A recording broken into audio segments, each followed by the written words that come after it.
सुप्रभात दर्शक बंधु आज जानुआरी 4 तारिख रविवार चलतु नजर पकाइबा आज देश विदेश प्रमुख खबर गुड़िक किंतु ता पूर्व जदि आपण मैंने आम वीडियो को लाइक करना आम वीडियो को लाइक करी कमेंट रे जय जगन्नाथ लिखंतु। सामाजिक सुरक्षा पेंशन पाई मु एही बजेट रे 7600 कोटी टंका व्यय बरादर प्रस्ताव रखुछि। आम प्रतिश्रुति मुताबक प्रथम पर्याय रे 80 वर्षर ऊर्ध्व वयस्क नागरिक और 80% रु कम होई नथिबा भिन्नक्षम व्यक्ति मानक लागि उभय मधुबाबू पेंशन योजना MBPY और जातीय सामाजिक सुरक्षा कार्यक्रम NSAP अधीन रे सामाजिक सुरक्षा भत्ता को 3500 टंका को वृद्धि कराଯିବ।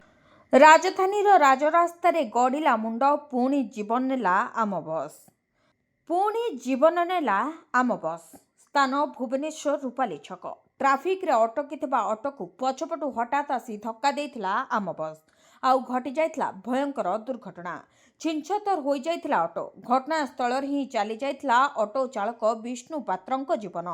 सौभाग्यवशत ऑटोरे बसिथिबा 3 यात्री अल्पके बर्ती जाइथिले भी 2 जण आहत अछंती। सेमानक मध्यरु जनकर अवस्था एबे भी संकटापन्न रहिछि। तांकु भुवनेश्वर कैपिटल हॉस्पिटल रे भर्ती करा जाइछि। तेबे राम मंदिर पटु बाणीबिहार अभिमुखे जाउथिबा ऑटोटी रेड सिग्नल थिबारु ट्राफिक छकरे अटकी रहिथिला। सामनारे थिला एक स्कूल बस। एही समय रे हठात काळरू परे पछपटु माडी आसीथिला आम बस आउ ऑटोटी को चापी देथिला। दुर्घटना परे घटनास्थल रे प्रकाश पाइथिला उत्तेजना। आम बस चालकक विरोध रे कार्यानुष्ठान दाबी रे आम बस भंगारुजा करथिले उत्त्यक्त लोके। प्राय घंटा काल जनपथ रास्ता रे बेहाल होइथिला ट्राफिक। घटनास्थल रे डीसीपी पहुंची बुझासुझा करबा परे स्थिति स्वाभाविक होइथिला। तेबे आम बस अनेक जीवन नेलानी। सूचना अनुसार गत जून 2024 ठारू ट्विन सीट रे 25 रु अधिक दुर्घटना घटाइछि आम बस। एथिरे 10 जनक मृत्यु घटिथिबा बेले एकाधिक आहत होइछन्ति। तदंत बाटरे तदंत हेउछि मात्र आखि दृश्य कार्यानुष्ठान हेउ नथिबारु आम बस दुर्घटना रे ब्रेक लागुनी। युक्त 2 रे पढुथिले मिलिबो 50,000 टंका जानन्तु केमिति पाइबे लाभ। केंद्र एवं राज्य सरकार झीलमानकु शिक्षा स्वास्थ्य और आर्थिक सुरक्षा प्रदान करने योजना गुड़ी निरंतर कार्यकारी करुछन्ति। एही योजना गुड़िकर उद्देश्य केवल आर्थिक सहायता प्रदान करने नुहे बरं समाज रे झीलमानक प्रति एक सकारात्मक मनोभाव पोषण करबा। ए दिगरे राजस्थान सरकार मुख्यमंत्री राजश्री योजना को एक गुरुत्वपूर्ण पदक्षेप नेछन्ति जहाँ झीलमानकु जन्मरु द्वादश श्रेणी समाप्त करबा पर्यंत आर्थिक सहायता प्रदान करुछि। राजस्थान सरकार 2016 रे मुख्यमंत्री राजश्री योजना आरंभ करथिले। ए योजना अधीन रे राज्यर झीलमानकु मोट 50,000 टंकार आर्थिक सहायता मिलिथाए। ए राशि एकाथरे दिया जाय नथाय बरं झीर बयस एवं शिक्षागत प्रगति उपरे आधार करी 6टी विभिन्न किस्ती रे दिया जाय थाए एवं सीधासळख तांको बैंक अकाउंट को स्थानांतरित करा जाय। ए योजनार मुख्य उद्देश्य होउची कन्या भ्रूण हत्या रोकिबा, लिंग अनुपात रे उन्नति आनिबा एवं झीलमानक शिक्षा को प्रोत्साहित बा उत्साहित करबा। तेबे जन्म ठारू शिक्षा पर्यंत किपरि सहायता जोगाई दिया जाय आसंतु जानिबा। राजश्री योजना अधीन रे झील जन्म हेबा समय रे प्रथम किस्ती आर्थिक सहायता प्रदान करा जाय। परवर्ती किस्ती से 1 वर्ष पूरण करबा एवं समस्त आवश्यक टीकाकरण पाइबा परे प्रदान करा जाय। तृतीय किस्ती झील को स्कूल रे प्रवेश करबा समय रे प्रदान करा जाय। सेबळी चतुर्थ किस्ती षष्ठ श्रेणी रे प्रवेश करबा समय रे, पंचम किस्ती दशम श्रेणी रे प्रवेश करबा समय रे एवं शेष बा षष्ठ किस्ती सर्वाधिक परिमाणर राशि द्वादश श्रेणी पास करबा परे झीर अकाउंट को स्थानांतरित करा जाय। पांड्यान को विरोध रे तदंत आरंभ। क्राइम ब्रांच पक्षरु अभियोगकारी सुरेंद्र पाणिग्राही को नोटिस। पूर्वतन 5T सचिव VK पांड्यान को विरोध रे क्राइम ब्रांच तदंत आरंभ करिछि। बिजेडी सरकार समय पांड्यान नियमर उल्लंघन करितबा अभियोगर खोलताड़ आरंभ करिछि क्राइम ब्रांच। प्रथमे पांड्यान को विरोध रे करा जायतिबा अभियोगर तदंत पई आसंता 6 तारिख सुधा समस्त दस्तावेज, इलेक्ट्रोनिक्स रेकर्ड एवं अन्य प्रमाण दाखल करबाकू अभियोगकारी भारतीय विकास परिषदर सभापति सुरेंद्र पाणिग्राही को चिठी लिखिछि क्राइम ब्रांच। सुरेंद्र पाणिग्राही द्वारा 2024 फेब्रुआरी 8 रे राज्य गृह सचिव निकट रे दाखल करा जायतिबा अभियोगर तदंत पई क्राइम ब्रांच पक्षरु तांको नोटिस जारी होछि। बीएनएस रो धारा 94 अंतर्गत डिसेम्बर 15 तारिख रे एही नोटिस जारी करिसेंते क्राइम ब्रांच रो तदंतकारी अधिकारी डीएसपी संतोष कुमार गौड़। पूर्वतन 5T अध्यक्ष पांड्यान को विरोध रे रहितबा अभियोगर सत्यता परखिबा पई क्राइम ब्रांच 2025 ମେ 29 ତାରିଖରେ ମଧ୍ୟ ଏନେଇ ପ୍ରାରମ୍ଭିକ ଖୋଲତାଡ଼ ଆରମ୍ଭ କରିଥିବା ଜଣାପଡ଼ିଛି। ସୁରେନ୍ଦ୍ର ପାଣିଗ୍ରାହୀ ତାଙ୍କ ଅଭିଯୋଗରେ ପାଣ୍ଡିଆନଙ୍କ ଦ୍ୱାରା ଓଡ଼ିଶା ରୁଲ୍ସ ଅଫ୍ ବିଜନେସ୍ 1956ର ଉଲ୍ଲଂଘନ ସହ ଅନ୍ୟାନ୍ୟ ଅଭିଯୋଗ ମଧ୍ୟ ଆଣିଛନ୍ତି। ଆଇନମନ୍ତ୍ରୀ ପୃଥ୍ୱୀରାଜ ହରିଚନ୍ଦନଙ୍କ ସୂଚନା, ନୂଆ ରୂପ ପାଇବ ଲୋକସେବା ଭବନ। ରାଜ୍ୟ ମୁଖ୍ୟ ପ୍ରଶାସନିକ କେନ୍ଦ୍ର ଲୋକସେବା ଭବନ ଖୁବ୍ ଶୀଘ୍ର ଏକ ନୂଆ ରୂପରେ ନଜର ଆସିବ। ସମ୍ପୂର୍ଣ୍ଣ ଲୋକସେବା ଭବନର ପୁନଃ ବିନ୍ୟାସ କରାଯିବା ନେଇ ସରକାର ପ୍ରସ୍ତୁତି ଆରମ୍ଭ କରିଛନ୍ତି। ଏ ସମ୍ପର୍କରେ ସୂଚନା ଦେଇ ଆଇନମନ୍ତ୍ରୀ ପୃଥ୍ୱୀରାଜ ହରିଚନ୍ଦନ କହିଛନ୍ତି ଯେ ଏହି ପ୍ରକଳ୍ପ ପାଇଁ ବିସ୍ତୃତ ପ୍ରକଳ୍ପ ରିପୋର୍ଟ ପ୍ରସ୍ତୁତ ହୋଇସାରିଛି ଏବଂ ମୁଖ୍ୟମନ୍ତ୍ରୀ ମଧ୍ୟ ଏହାକୁ ଅନୁମୋଦନ କରିଛନ୍ତି। ଏହି ନବୀକରଣ ଯୋଜନାରେ ସବୁଠାରୁ ଗୁରୁତ୍ୱପୂର୍ଣ୍ଣ ଦିଗ ହେଉଛି ଅତ୍ୟାଧୁନିକ ଅଣ୍ଡରଗ୍ରାଉଣ୍ଡ ପାର୍କିଂ ବ୍ୟବସ୍ଥା। ଲୋକସେବା ଭବନ ପରିସରରେ ଗାଡ଼ି ପାର୍କିଂ ସମସ୍ୟାର ସମାଧାନ ପାଇଁ ବେସମେଣ୍ଟରେ ତଳକୁ ତଳ 3 ମହଲା ବିଶିଷ୍ଟ ସ୍ମାର୍ଟ ପାର୍କିଂ ନିର୍ମାଣ କରାଯିବ। ଏହି ପାର୍କିଂ ସ୍ଥଳରେ ଏକାସଙ୍ଗେ 573ଟି କାର୍ ରହିବା ଭଳି ବ୍ୟବସ୍ଥା କରାଯାଉଛି। ଏହାର ବିଶେଷତ୍ୱ ହେଉଛି ଏଠାରେ ଆର୍ଟିଫିସିଆଲ ଇଣ୍ଟେଲିଜେନ୍ସ ବା AI ବ୍ୟବହାର କରାଯିବ, ଯାହା ଗାଡ଼ିର ନମ୍ବର ପ୍ଲେଟ୍ ଏବଂ ଡ୍ରାଇଭରଙ୍କୁ ସହଜରେ ଚିହ୍ନଟ କରିପାରିବ। ଏହି ବିଶାଳ ପ୍ରକଳ୍ପ ପାଇଁ ସରକାର ପ୍ରାୟ 102 କୋଟି ଟଙ୍କା ଖର୍ଚ୍ଚ କରିବାକୁ ଲକ୍ଷ୍ୟ ରଖିଛନ୍ତି। PF ଆକାଉଣ୍ଟଧାରୀ ସାବଧାନ ନକଲେ ଏହି କାମ ଉଠାଇ ପାରିବେନି ଟଙ୍କା। ଯଦି ଆପଣ ଜଣେ କର୍ମଚାରୀ, ଭବିଷ୍ୟ ନିଧି ପାଣ୍ଠି ବା EPF ଆକାଉଣ୍ଟଧାରୀ ଓ ଆବଶ୍ୟକୀୟ KYC ଯାଞ୍ଚ ଏପର୍ଯ୍ୟନ୍ତ ସମାପ୍ତ କରିନାହାନ୍ତି, ତେବେ ଆପଣଙ୍କୁ ଆପଣଙ୍କର ସଞ୍ଚୟ ଉଠାଇବାରେ ଅସୁବିଧା ହୋଇପାରେ।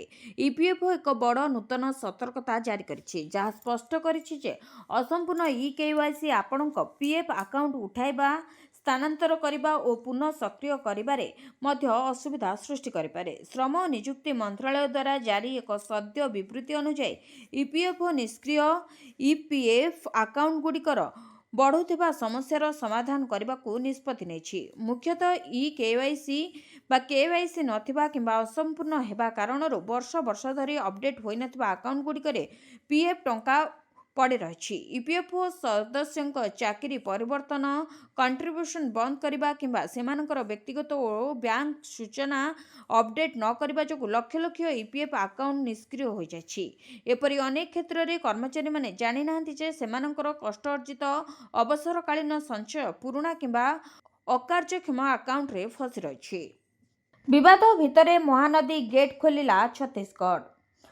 ମହାନଦୀକୁ ନେଇ ବିବାଦ ଜାରି ରହିଥିବା ବେଳେ କଲମା ବ୍ୟାରେଜ୍ରୁ 2ଟି ଗେଟ୍ ଖୋଲାଯାଇଛି। କଲମା ବ୍ୟାରେଜ୍ରୁ ଛତିଶଗଡ଼ ସରକାର ପାଣି ନ ଛାଡ଼ିବାକୁ ଆଗରୁ ମସୁଧା କରିଥିବା ବେଳେ ଗେଟ୍ କିନ୍ତୁ ଖୋଲିଛନ୍ତି। କିଛିଦିନ ତଳେ କଲମା ବ୍ୟାରେଜ୍ରେ ତଳମୁଣ୍ଡରେ କିପରି ଛତିଶଗଡ଼ ସରକାର ବାଲିବନ୍ଧ ତିଆରି କରୁଛି ସେ ନେଇ ଖବର ପ୍ରସାରଣ ହୋଇଥିଲା। ପରେ ଛତିଶଗଡ଼ ସରକାର ବାଲିବନ୍ଧ ସମ୍ପୂର୍ଣ୍ଣ ରୂପରେ ତିଆରି କରିଥିବା ମଧ୍ୟ ଦେଖିବାକୁ ମିଳିଥିଲା। ଛତିଶଗଡ଼ରେ ଥିବା ଏକ ଘରୋଇ କମ୍ପାନୀକୁ ପାଣି ଯୋଗାଇବା ପାଇଁ ଛତିଶଗଡ଼ ସରକାର ପକ୍ଷରୁ ଏହି ବନ୍ଧ ତିଆରି କରାଯାଉଥିବା ସୂଚନା ମିଳିଛି। ତେବେ କିଛିଦିନ ତଳେ କଲମା ବ୍ୟାରେଜ୍ର ସମସ୍ତ ଗେଟ୍ ବନ୍ଦ ଥିବା ବେଳେ କିନ୍ତୁ ଏବେ 2ଟି ଗେଟ୍ ଖୋଲାଯାଇଥିବା ଦେଖିବାକୁ ମିଳିଥିଲା। ସେପଟେ ମହାନଦୀରୁ ପାଣି ଚୋରି ଖବର କିଛିଦିନ ତଳେ ସାମ୍ନାକୁ ମଧ୍ୟ ଆସିଥିଲା। ବେଆଇନ ବିସ୍ଫୋରଣ କରି କମ୍ପାନୀ ମାଟି ଓ ପଥର ଫଟାଇ ମହାନଦୀରୁ ପାଣି ଶୋଷିବାକୁ ଷଡ଼ଯନ୍ତ୍ର କରୁଥିଲା। ଏଭଳି ସାଂଘାତିକ ଅଭିଯୋଗ ଆସିଛି ସମ୍ବଲପୁର ଜିଲ୍ଲା ମାନେଶ୍ୱର ବ୍ଲକ ଦେଓଗାଁରେ ନିର୍ମାଣାଧୀନ ଇଥାନଲ କାରଖାନା ବିରୋଧରେ। ବାରମ୍ବାର ଅଭିଯୋଗ ପରେ ବି ପୋଲିସ କିମ୍ବା ପ୍ରଶାସନର ନିଦ ଭାଙ୍ଗୁନଥିବା କହିଛନ୍ତି ସ୍ଥାନୀୟ ଲୋକେ। ବାଂଲାଦେଶରେ ଗଲା ଚତୁର୍ଥ ହିନ୍ଦୁଙ୍କ ଜୀବନ ଛୁରାମାଡ଼ ପରେ ନିଆଁ ଲଗାଇଦେଲେ ହିଂସାକାରୀ। ଦୀପୁଚନ୍ଦ୍ର ଦାସ, ଅମୃତ ମଣ୍ଡଳ, ବଜେନ୍ଦ୍ର ବିଶ୍ୱାସ ଆଉ ଏବେ ଖୋକନ ଚନ୍ଦ୍ର ଦାସ ବାଂଲାଦେଶରେ ଆଖି ବୁଜିଲେ ଆଉ ଜଣେ ହିନ୍ଦୁ। ନିକଟରେ ଖୋକନକୁ ସଂଘବଦ୍ଧ ଆକ୍ରମଣ କରିବା ସହ ତାଙ୍କୁ ଛୁରୀ ଭୁଷିଥିଲେ ଦୁର୍ବୃତ୍ତ। କେବଳ ସେତିକି ନୁହେଁ, ନିଆଁ ଲଗାଇ ପେଟ୍ରୋଲ ଢାଳି ଜାଳି ଦେଇଥିଲେ। ତେବେ ଜୀବନ ବଞ୍ଚାଇବାକୁ ଯାଇ ନିକଟରେ ଥିବା ଏକ ପୋଖରୀକୁ ଡେଇଁ ପଡ଼ିଥିଲେ ଖୋକନ। 2 ଦିନ ଧରି ଜୀବନ ମରଣ ସହ ସଂଘର୍ଷ କରିବା ପରେ ଚାଲିଯାଇଛି ତାଙ୍କ ଜୀବନ। ସେପଟେ ବାଂଲାଦେଶରେ ଥିବା ହିନ୍ଦୁଙ୍କୁ ଖୋଜି ଖୋଜି ଧମକ ଚମକ ଦେଉଛନ୍ତି ହିନ୍ଦୁ ବିରୋଧୀ। ବାଂଲାଦେଶରେ ହିନ୍ଦୁମାନଙ୍କ ଉପରେ ଚାଲିଥିବା ଅତ୍ୟାଚାର କମିବାର କୌଣସି ଲକ୍ଷଣ ଦେଖାଯାଉନାହିଁ। ଚୋରି ସନ୍ଦେହରେ ଏକ ଭିକାରୀଙ୍କୁ ଏକ ଖୁଣ୍ଟରେ ବାନ୍ଧି ପିଟିଥିଲେ ଦୁର୍ବୃତ୍ତ। ସୁମନ ନାମକ ପୀଡ଼ିତାଙ୍କ ଅବସ୍ଥା ଗୁରୁତର ଏବଂ ତାଙ୍କୁ ହସ୍ପିଟାଲରେ ଭର୍ତ୍ତି କରାଯାଇଛି। ଜଣାପଡ଼ୁଛି ଯେ ଶୁକ୍ରବାର ଦିନ ଗାଜିପୁରର ଟେଙ୍ଗିରେ ଏକ ଭିକାରୀ ସୁମନଙ୍କୁ ଚୋରି ସନ୍ଦେହରେ ପିଟିଥିଲେ। ତାପରେ ତାଙ୍କୁ ଏକ ଖୁଣ୍ଟରେ ବାନ୍ଧି ପିଟି ଚାଲିଥିଲେ। ପୋଲିସ ବର୍ତ୍ତମାନ ଏକ ମାମଲା ରୁଜୁ କରିଛି, ଯେତେବେଳେ ପୀଡ଼ିତା ସୁମନ ଗୁରୁତର ଅବସ୍ଥାରେ ହସ୍ପିଟାଲରେ ଭର୍ତ୍ତି ଅଛନ୍ତି। ମେଧାଙ୍କ ଅସନ୍ତୋଷ ପରେ ମୁଖ୍ୟମନ୍ତ୍ରୀଙ୍କ ହସ୍ତକ୍ଷେପ, ବାହାରିବ 14 OS 113 ORS ପଦବୀ। ओसीएस विज्ञप्ति प्रसंगे मुख्यमंत्री हस्तक्षेप बाहर ओएस ओआरएस पदवी पूर्व विज्ञप्ति पदवी नथिबा खबर प्रसारण होइथिला। याकु नहीं हस्तक्षेप करिसेंती मुख्यमंत्री 151टी अधिक पदवी पूरण पई ओपीएससी को निर्देश देइछंती मुख्यमंत्री मोहन चरण माझी। विज्ञप्ति पदवी नथिबारु असंतोष देखा दैथिला। मुख्यमंत्री कहते जे राज्य सरकार नियुक्ति क्षेत्र को सर्वाधिक गुरुत्व आरोप करुछंती एवं गत 18 मासरे प्राय 40,000 सरकारी पदवी पूरण हो सारी। वर्तमान मध्य विभिन्न आयोग द्वारा जो परीक्षा करा जिवो विज्ञप्ति प्रकाश पर्यंत जेते पदवी खाली थिबो से सबु पूरण करबा पई आयोग गुड़िको सुपारिश करबा को मुख्यमंत्री समस्त विभाग को निर्देश देछंती। तेबे पूरण हेबो ओएस रे 14, ओडिशा राजस्व सेवा ओआरएस रे 113 पद, ओडिशा परिवहन सेवा ओटीएस रे 16टी पद पूरण हेबो। सेपरि ओडिशा मंगल सेवा ओडब्ल्यूएस रे 8टी पदवी पूरण हेबो। पूर्वरु ओपीएस विज्ञप्ति रे ए सब पद पई उल्लेख नथिला। आशायी प्रार्थी माने याकु नै असंतोष प्रकाश करथिले। असंतोष परे हस्तक्षेप करथिले मुख्यमंत्री। तेबे 151टी पदवी पूरण पई ओपीएस को मुख्यमंत्री निर्देश दैछंती। बालीगाड़ी छाड़ी विवाद रे थाना अधिकारी दरमा बंद कले जगतसिंहपुर जिलापाल। गाड़ी छाड़ीदेले थाना बाबू दरमा बंद कले जिलापाल। तिर्तोल थाना अधिकारी प्रदीप सेठी निज क्षमतार अपव्यवहार करी दरमा बंद और कारण दर्शाओ नोटिस सम्मुखीन होती। कहा साहस रे जिला प्रशासन को अंधार रखी जबत बालिहाय को छाड़ीदेले ताकु नहीं अनेक प्रश्न उठलानी। जगतसिंहपुर जिला तिर्तोल थाना अंचल में नवेम्बर और डिसेम्बर मासरे 2टी बालीघाट रे जिला प्रशासन पक्षरु चढ़ाऊ करा जायतिला। बेआईन बाली उत्तोलन हेतु अनेक बाली हाया को जिला प्रशासन जबत परे पुलिस हेफाजत रे रखा जायतिला। जबत बाली हावा और बाली घाट नीलामधारी विरोध रे तिर्तोल थाना रे सेतेबेले जिला खनि अधिकारी तरफ अभियोग होइतिला। अन्यपटे जबत हाया गाड़ी मालिक हाईकोर्ट द्वारस्थ होइतिले। हाईकोर्ट मामलार विचार करी आवेदनकारी को 15 दिन भितर तिर्तोल थाना अधिकारी उपजिलापाल और जिला खनि अधिकारी निकट रे समस्त तथ्य दाखल करी गाड़ी छाड़िबा पई अनुरोध करथिले। तेबे आवेदनकारी अनुरोध को विचार को नहीं विभागीय अधिकारी एहा परे आईन अनुसार पदक्षेप नेबाकू हाईकोर्ट निज आदेश रे स्पष्ट करथिले। हेले हाईकोर्ट को आदेश रो विपरीत काम करिसेंती तिर्तोल थाना अधिकारी प्रदीप्त सेठी। किछि हाइया को गाड़ी मालिकों को हस्तांतर कर दैछंती जहा उपरे जिला प्रशासन अवगत नथिला, जहाकि मान्यवर हाईकोर्ट प्रति खोला उल्लंघन बोली जिलापाल जारी करितबा कारण दर्शा नोटिस रे जणा पड़िछि। तेबे तिर्तोल थाना अधिकारी प्रदीप्त सेठी निज क्षमतार दुरुपयोग और बेनियम कार्य नहीं थाना अधिकारी को कारण दर्शा नोटिस सहित दरमा बंद करिसेंती जगतसिंहपुर जिलापाल।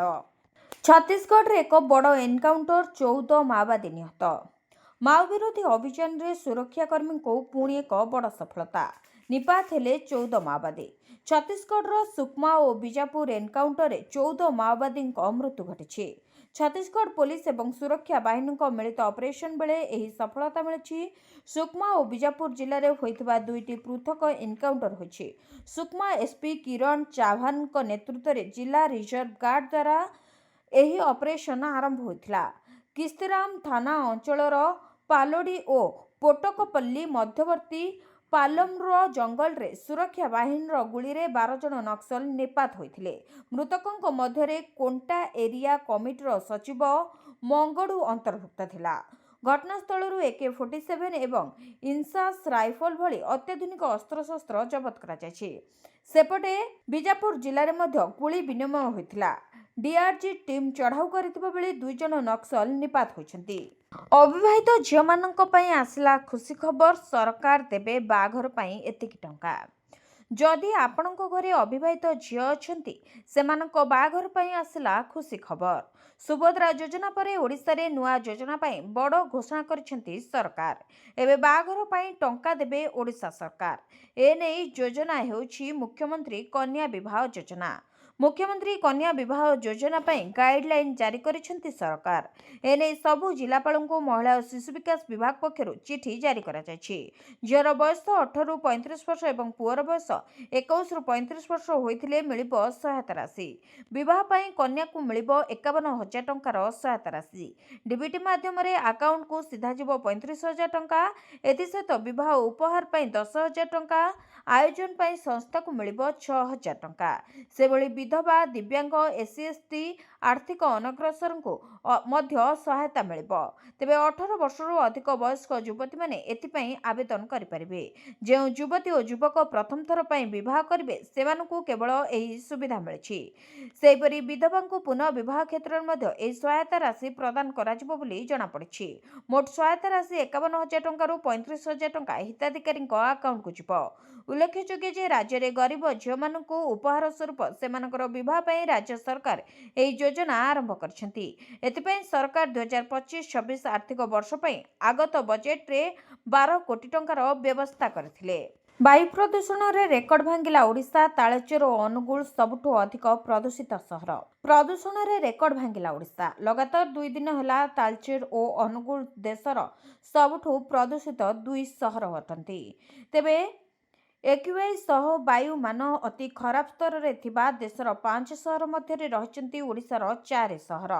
355 AQI सह तालचेर देशर सबुठु प्रदूषित सहर होइतिबा बेले 328 AQI सहित अनुगुल द्वितीय, 322 AQI सहित बारिपदा देशर तृतीय प्रदूषित सहर रही। सेहीपरि भुवनेश्वर AQI रही 303।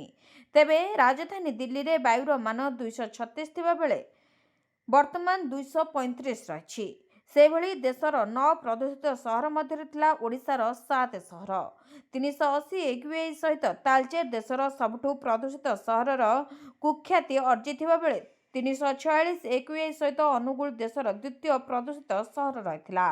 केंद्र प्रदूषण नियंत्रण बोर्ड पक्षरु प्रकाशित वायुमान सूचकांक रिपोर्ट अनुसार 300 रु अधिक AQI सहित ओडिशा रे वायुमान अति खराब स्तर रे थिबा सहर मध्य तालचेर और अनुगुल समेत बालेश्वर, बारिपदा, भुवनेश्वर, कटक और केन्दुझर रही। 2025 रे विजिलेंस को बड़ सफलता। गत 20 वर्ष रे चलित वर्ष सर्वाधिक मामलार तदंत निर्देश देछंती राज्य सरकार। वर्ष 2025 रे विजिलेंस को मिली बड़ सफलता। विगत 20 वर्षर इतिहास रे विजिलेंस विभाग को सर्वाधिक मामलार तदंत निर्देश देछंती राज्य सरकार। मुख्यमंत्री मोहन चरण माझी अध्यक्षतार लोकसेवा भवन रे विजिलेंस विभाग समीक्षा बैठक अनुष्ठित होइतिला। एथुरु जणा पड़ितिला जे 2025 एप्रिल रु डिसेंबर मध्य राज्य सरकार विजिलेंस को 125 टी केस रो तदंत करिबा पई निर्देश देछंती, जहाकी एक रेकर्ड सृष्टि करिछि। पूर्वरु एही 9 मासर समय अवधि मध्य राज्य सरकार केबे भी विजिलेंस को एते संख्यक मामला तदंत करिबा पई देई नाहंती। मुख्यमंत्री शून्य सहनशीलता नीति को पाथे करी दुर्नीति विरोध रे एक्शन मोड रे विजिलेंस विभाग 2025 रे 428 मामलार फैसला, 108 मामला रे अभियुक्त दंड विधान, सर्वाधिक 173 आयर बहिर्भूत संपत्ति जनित मामलार फैसला होछि। भित्तिभूमिर उन्नति और गुणात्मक प्रशिक्षण पई राज्य विजिलेंस एकाडेमी को आगामी 3 वर्ष पई ISO सर्टिफिकेट मिली। मुख्यमंत्री विजिलेंस विभाग को ए सर्टिफिकेट पर उच्च प्रशंसा करने सह ओडिशा को संपूर्ण दुर्नीति मुक्त करने अभियान जारी रहू बोली आह्वान देछंती। स्मार्ट मीटर लगाइबाकु नै सरकार बड़ पदक्षेप। 735 कोटी टंकार अनुदान प्रदान कले सरकार। स्मार्ट मीटर लगाइबाकु नै सरकार बड़ पदक्षेप। 2 किलोवाट पर्यंत विद्युत व्यवहार करुवा सब उपभोक्ता मीटर बिल छाड़ कले राज्य सरकार। एने सरकार पक्षरु विधिवत भाव में विज्ञप्ति प्रकाश पाई।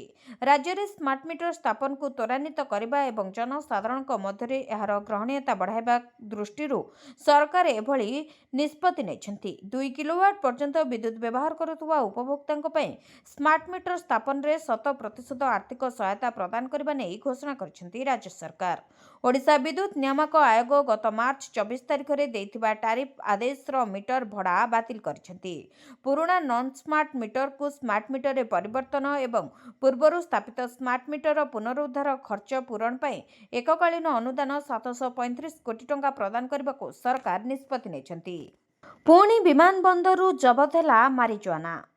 पुणी भुवनेश्वर विमान बंदरु जबत हैला मारिजुआना। जबत मारिजुआनार मूल्य 8 कोटी हेबो बोली अनुमान करा जाउछि।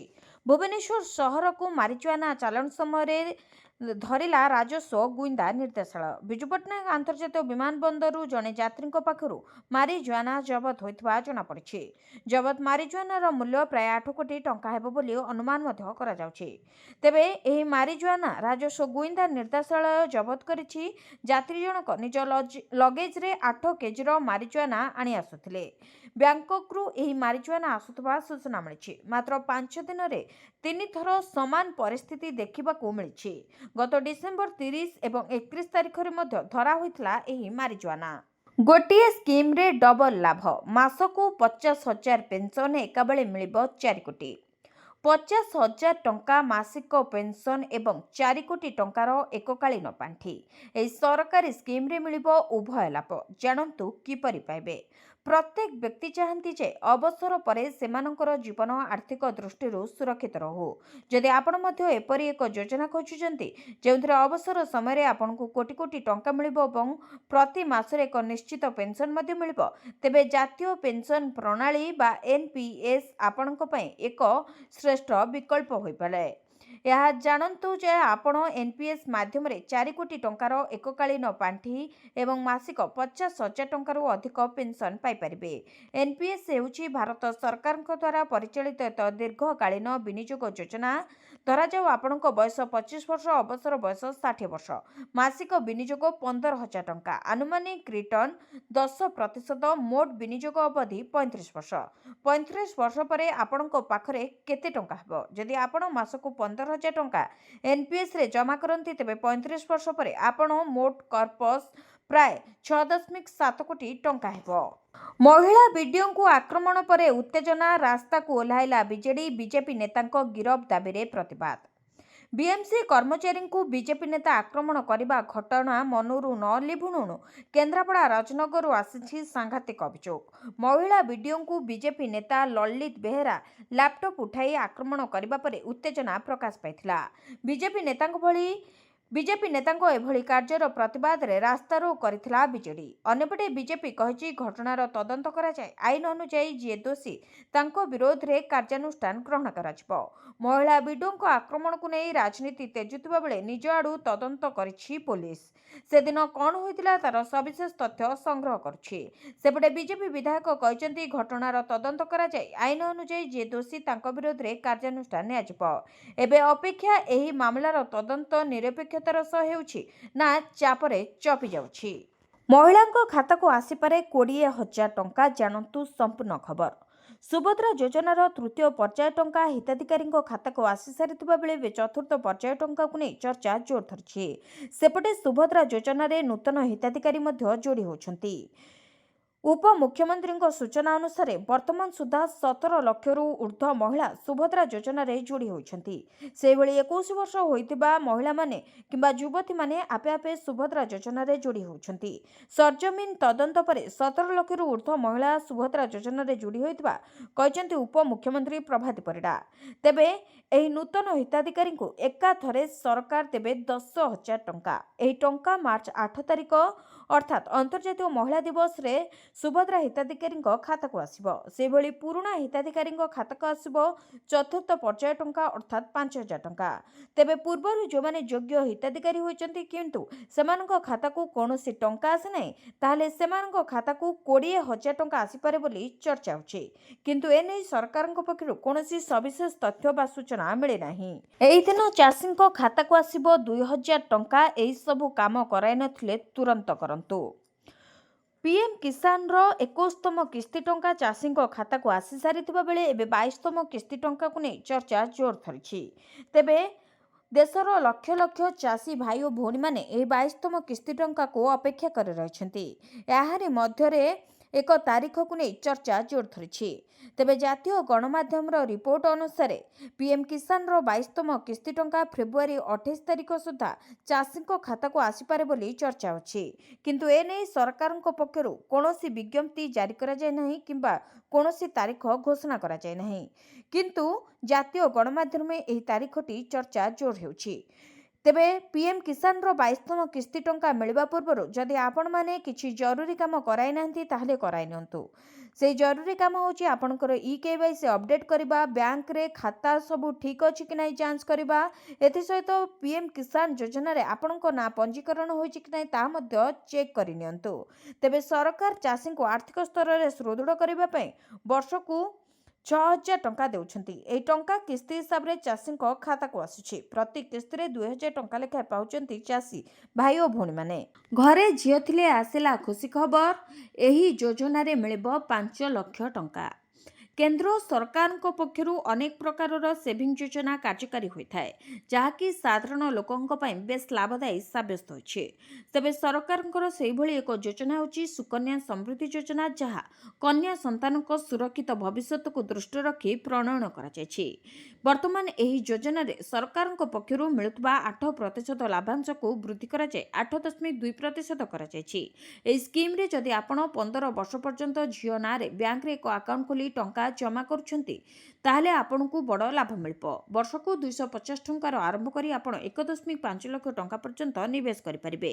ଯଦି ଆପଣ ଏହି ସ୍କିମ୍ରେ ମାସିକ 1,000 ଟଙ୍କା 15 ବର୍ଷ ପାଇଁ ନିବେଶ କରନ୍ତି ତେବେ 1,80,000 ଟଙ୍କା ଜମା କରି 21 ବର୍ଷ ପରେ ସିଧାସଳଖ 5 ଲକ୍ଷ ଟଙ୍କା ପାଇପାରିବେ, ଯାହାକି କନ୍ୟା ସନ୍ତାନର ସୁରକ୍ଷିତ ଭବିଷ୍ୟତ, ତାର ପାଠପଢ଼ା, ବିବାହ କାର୍ଯ୍ୟରେ ବେଶ୍ ସହାୟକ ହେବ। ତେଣୁ ତୁରନ୍ତ ଏହି ସୁକନ୍ୟା ସମୃଦ୍ଧି ଯୋଜନାରେ ଲାଭ କରନ୍ତୁ ଏବଂ ଏହି ଯୋଜନାର ଲାଭ ଉଠାନ୍ତୁ। ବିନା ସୁଧରେ 20 ଲକ୍ଷ ଟଙ୍କା ପର୍ଯ୍ୟନ୍ତ ଲୋନ୍ ଦେବେ ସରକାର। ଯଦି ଆପଣ ଜଣେ ଉଦ୍ୟୋଗୀ କିନ୍ତୁ ଟଙ୍କା ଅଭାବରୁ ଆପଣଙ୍କର ବ୍ୟବସାୟକୁ ବୃଦ୍ଧି କରିପାରୁନାହାନ୍ତି ତେବେ ଚିନ୍ତା କରିବାର କୌଣସି ଆବଶ୍ୟକ ନାହିଁ। ଆପଣ ଋଣ ପାଇପାରୁନଥିଲେ ଏବେ ସେସବୁ ଚିନ୍ତା ମଧ୍ୟ ଦୂର ହେବ, କାରଣ ପ୍ରଧାନମନ୍ତ୍ରୀ ମୁଦ୍ରା ଯୋଜନା ଆପଣଙ୍କୁ ସାହାଯ୍ୟ କରିବ। ଏହା ଭାରତ ସରକାରଙ୍କର ଏପରି ଏକ ଯୋଜନା ଯାହା ମାଧ୍ୟମରେ ଛୋଟ ବ୍ୟବସାୟୀଙ୍କୁ ଋଣ ଦିଆଯାଇଥାଏ। ପିଏମ୍ ମୁଦ୍ରା ଯୋଜନା ହେଉଛି ଏକ ପ୍ରକାରର ଏନ୍ବିଏଫ୍ସି ଯୋଜନା। ଏହା ବ୍ୟାଙ୍କ, ଏମ୍ଏଫ୍ଆଇ, କ୍ଷୁଦ୍ର ଆର୍ଥିକ ବ୍ୟାଙ୍କ ଏବଂ ଅନ୍ୟାନ୍ୟ ଏନ୍ବିଏଫ୍ସି ଗୁଡ଼ିକୁ ପାଣ୍ଠି ପ୍ରଦାନ କରେ, ଯେଉଁମାନେ ଛୋଟ ବ୍ୟବସାୟୀଙ୍କୁ ଋଣ ପ୍ରଦାନ କରନ୍ତି। ଏହି ଉପାୟରେ ଯେଉଁ କ୍ଷୁଦ୍ର ଉଦ୍ୟୋଗୀମାନଙ୍କୁ ଟଙ୍କାର ଆବଶ୍ୟକତା ଅଛି ସେମାନେ ଋଣ ପାଇପାରିବେ। ତେବେ ପ୍ରଧାନମନ୍ତ୍ରୀ ମୁଦ୍ରା ଯୋଜନା 4ଟି ଭାଗରେ ଋଣ ପ୍ରଦାନ କରିଥାଏ। ପ୍ରଥମେ ହେଉଛି ଶିଶୁ ମୁଦ୍ରା ଲୋନ୍, ଯେଉଁଥିରେ ଆପଣ 50,000 ଟଙ୍କା ପର୍ଯ୍ୟନ୍ତ ଋଣ ପାଇପାରିବେ। ଏହାପରେ କିଶୋର ମୁଦ୍ରା ଲୋନ୍, ଯେଉଁଥିରେ ଆପଣ 50,000ରୁ 5 ଲକ୍ଷ ଟଙ୍କା ପର୍ଯ୍ୟନ୍ତ ଋଣ ନେଇପାରିବେ। ତରୁଣ ମୁଦ୍ରା ଲୋନ୍ରେ ଆପଣ 5 ଲକ୍ଷରୁ 10 ଲକ୍ଷ ଟଙ୍କା ପର୍ଯ୍ୟନ୍ତ ଋଣ ପାଇପାରିବେ ଏବଂ ତରୁଣ ପ୍ଲସ୍ ମୁଦ୍ରା ଲୋନ୍ରେ ଆପଣ 10 ଲକ୍ଷରୁ 20 ଲକ୍ଷ ଟଙ୍କା ପର୍ଯ୍ୟନ୍ତ ଋଣ ନେଇପାରିବେ। ଏହି ଲୋନ୍ କେବଳ ଛୋଟ ଦୋକାନୀ, ଗୃହ ବ୍ୟବସାୟ, ମହିଳା ଚାଷୀ, ପଶୁପାଳନ ଚାଷୀ, ଛୋଟ କାରିଗର, ଷ୍ଟାର୍ଟଅପ୍, ଏମ୍ଏସ୍ଏମ୍ଇ ୟୁନିଟ୍, ରାସ୍ତା ବିକ୍ରେତା, ଖୁଚୁରା ବ୍ୟବସାୟୀ, କ୍ଷୁଦ୍ର ନିର୍ମାତା, ସହଭାଗିତା ଫାର୍ମ ଏବଂ ଏଲ୍ଏଲ୍ପି ମାନଙ୍କୁ ଦିଆଯାଇଥାଏ। ଭିଡ଼ିଓଟିକୁ ଶେଷ ଯାଏ ଦେଖିଥିବାରୁ ଆପଣଙ୍କୁ ଧନ୍ୟବାଦ। ଯଦି ଆପଣମାନେ ଏପର୍ଯ୍ୟନ୍ତ ଭିଡ଼ିଓକୁ ଲାଇକ୍ କରିନାହାନ୍ତି, ଭିଡ଼ିଓଟିକୁ ଲାଇକ୍ କରି କମେଣ୍ଟରେ ଜୟ ଜଗନ୍ନାଥ ଲେଖନ୍ତୁ।